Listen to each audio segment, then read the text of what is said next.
Hey, it's the Empire, GeoBoxingEmpire, back to boxing. Now, man, Devin the Dream Haney and George Gambosis, man, unified WBA, WBO, IBF world champion right now. He's taking on Devin Haney, the WBC world champion at 135, to be undisputed. Now, all that being said, man, you know, George Gambosis has this Conor McGregor persona. He's trying to be the next Australian Conor McGregor, and he's definitely taking notes from the notorious Conor McGregor. All that being said, man, you know, George Gambosis is undefeated. The guy, you know, he beat Teofimo Lopez in a shocking upset, a fight he wasn't supposed to win, and now, you know, George Gambosis is trying to go big or go home. You know, it's almost like he's living in his own movie, in his own mind, that he's the hero of, you know. And unfortunately for him, the world is a very, very big place, and we don't see George Gambosis, at least in the States, as a hero. We see this guy as a villain. Not only that, a villain masquerading as a hero, you know. But George Gambosis, man, you know, when he first got the titles, the guy was over here hollering how he was undisputed, how he was, you know, he's the next big dog, right? How now in the Devin Haney fight, he's talking about how he's the emperor of Australia. I mean, the guy is going all out, trying to make himself bigger than life, you know. Now, all that being said, man, you know, George Gambosis tried to play a villain, tried to be real arrogant, and the guy is sort of backtracking now. I mean, he's backtracking now. You know, there's been you know, and during the press conference with Devin Haney and George Gambosis leaned over and says, "How's my acting? Is it good? How's my acting?" You know, trying to insinuate that everything he's doing is an act to sell a fight. You know, selling fights is great in boxing, don't get me wrong, but I think George Gambosis truly feels in his heart that he's the Australian Conor McGregor come to life. No doubt about it.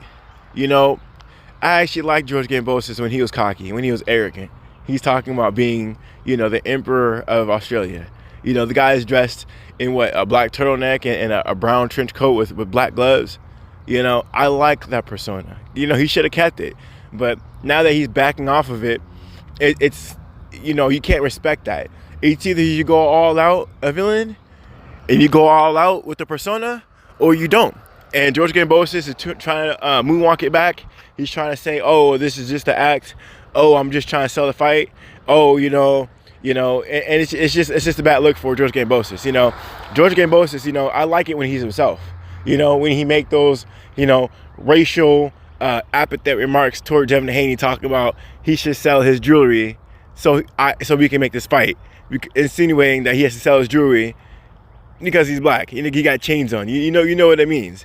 You know, and his other racial remarks when his wife was talking about she's getting her N-word on, referring to a tan, and George Gambosis likes the tweet. I mean, it keeps going on and on about George Gambosis' racial remarks toward Devin Haney. It's ridiculous. Even when the fight got signed, George Gambosis said, "Good boy," and then later the guy deleted the tweet.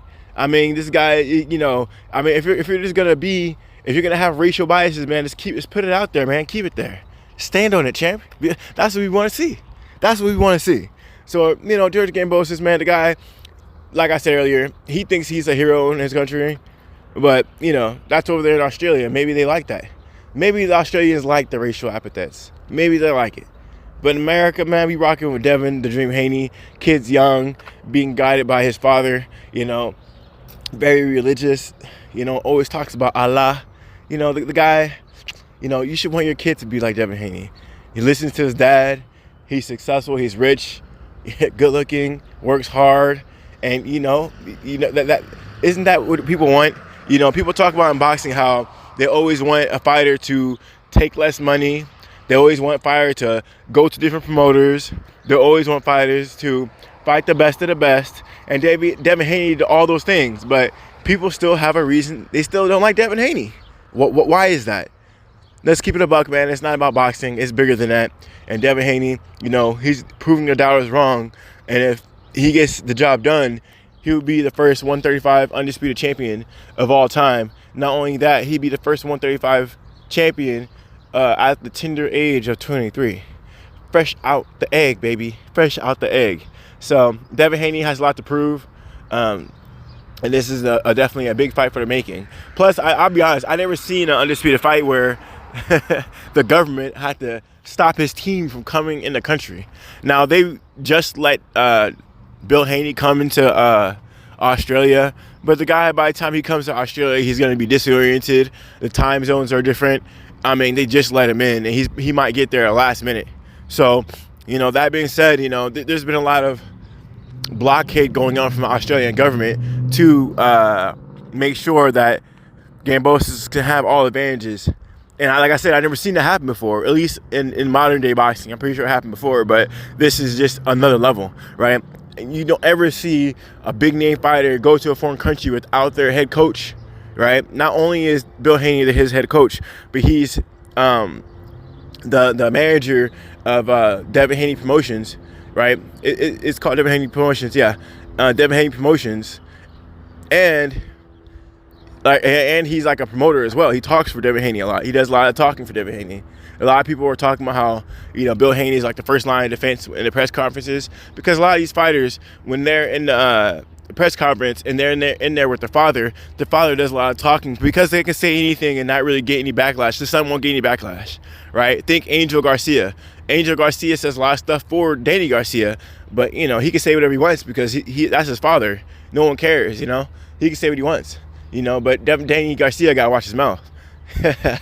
You know, but yeah, I like that dynamic when you have a father-son type thing, because the father is always going to root for a son, and everyone understands that, and everyone's going to understand that his father is going to say he's the best thing since sliced bread, and he's going to, you know, that's how it goes.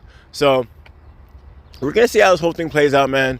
I hope Bill Haney's rested. I hope he's, you know, focused. I hope he's taking care of himself, because you need the highest intelligence in this fight. This is going to be a fight in behind enemy lines. It's going to be a fight for all the marbles. It's going to be a historic fight. And this is one of those things that you just can't miss. You know, you got to buy a pay-per-view. You got to buy a pay-per-view for sure. You know, if you're in Australia and you're watching this right now, you're lucky. You're very, very lucky to be witnessing something like this, because George Gambosis, you know, he's a good fighter. He got the win off of Teofimo Lopez, and he did it in devastating fashion. He completely dominated Teofimo Lopez. It wasn't close. Teofimo Lopez is trying to go up in weight. He's not trying to meet George Gambosis at a catch weight, at a higher weight class, right? He's not trying to fight the guy at all. He's just trying to move on. So, that all being said, man, you know, George Gambosis, if he fought Teo again, you know, he'd probably win the fight. Teo does not want that rematch. It's just facts. And he could do it in Australia. You know, there's money to be made. And George Gambosis, the guy, you know, that Australia would fund the fight. So this is going to be a big deal, man. I'm really excited to see that George, he's trying to do that Conor McGregor thing. I see what he's trying to do. You know, it was obvious, and I had to call it out. He's trying to be a Conor McGregor right now. And Conor McGregor had a great reign, but let's keep it a buck. He had a great reign. He was undefeated. He was the first, champion in the UFC to have 2 belts in 2 different divisions at the same time. And, you know, George Gambosis is undisputed, have 3 of the 4 belts in the 135 division, and if he could do it, he'd be the first Australian champion that's undisputed of all time. So you know George Gambosis has reason to want to win this fight and become a historic fighter as well, and do it the cocky way. But he needs to stay that way, man. He can't be trying to talk about I'm acting now, dude. Keep playing the villain, man. If you want to get big money like McGregor, you gotta be a big personality.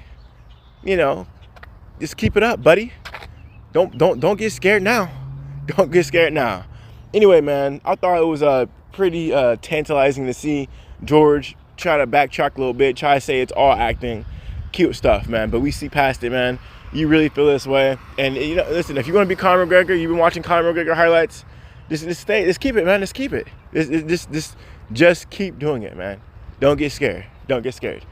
Anyway, man, let me know how you guys feel about it, though. Like, comment, subscribe. It's the Empire.